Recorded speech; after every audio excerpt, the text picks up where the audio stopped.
Oceans and Mountains of Happiness in the month of November. I'm Cheryl Wolliver with Susan Weed's Wise Woman Forum. I'm also creator of Yoga Legends, which takes stories and connect them with the yoga poses. In the month of November, it's a little cooler outdoors, or a lot, and it's time to come in and connect more with the living room floor.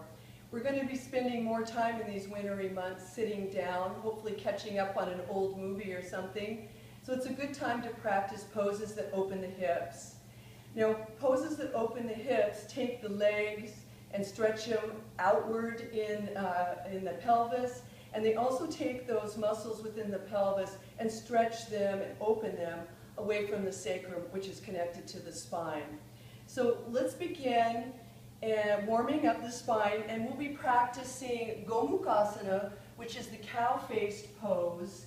And I'll be demonstrating it in the format that I do in the story, The Journey. So first, we'll just do a little cat-cow here, stretching the front body and stretching the back body. And you can do this just as long as you need to warm up your spine. Inhale, stretch the front body. Exhale, pull the belly in and stretch your back body.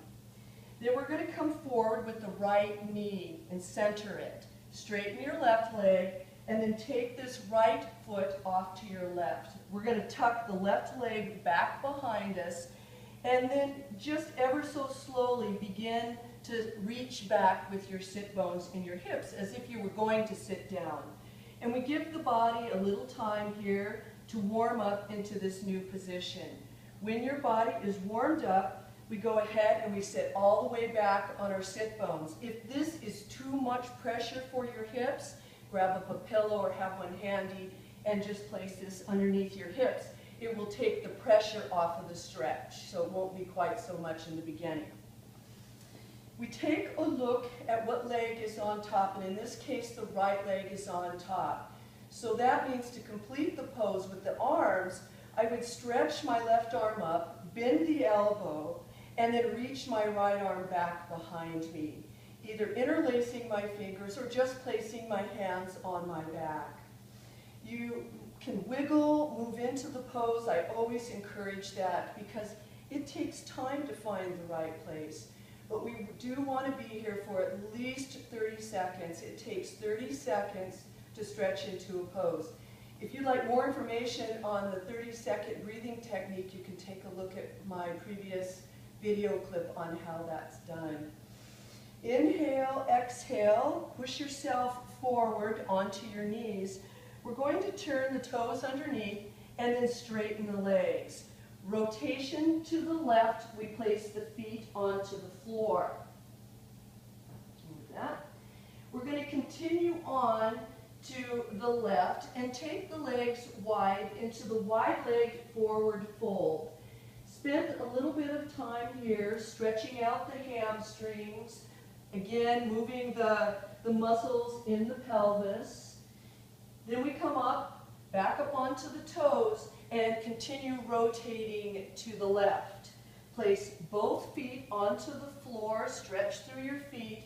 Keep your front body long as your back body. You want the spine nice and steady. Then from here, we continue to rotate to the left. Start bending the knees, and we come down, and now we're in Gomukhasana on the other side. Now my left leg is on top. So I can sit here for a few minutes. One side will always be tighter than the other when you do this, and for me, my left side's a little tighter. So I'm going to spend a little more time here just holding on to my big toes. I can take height if I need it. I want to lengthen through the front body. Just focus in on my breath. And in breathing, when you exhale, you can do a little oming sound. Making the oming sound helps you stay with the pose and deepen the pose that you're in. Now, because my left knee is on top, this time my right arm goes up. I bend the elbow, I swing my left arm, reach it back behind me, and either interlace my fingers or just place them on my back. Breathing in, breathing out. The elbows here, the bent elbows, symbolize the ears of the cow. And the knees in this position symbolize the nose or the lips of the cow. So this is cow-faced position. It's a hip opener.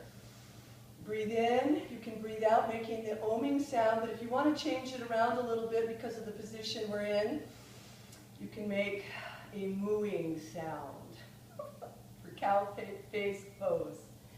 From here, we're going to push ourselves forward, unwind the legs, come back to Virasana where we started, and rest and enjoy the benefits that you'll feel from doing this hip opener, cow-faced pose, Gomukhasana. Have a lovely month. Namaste.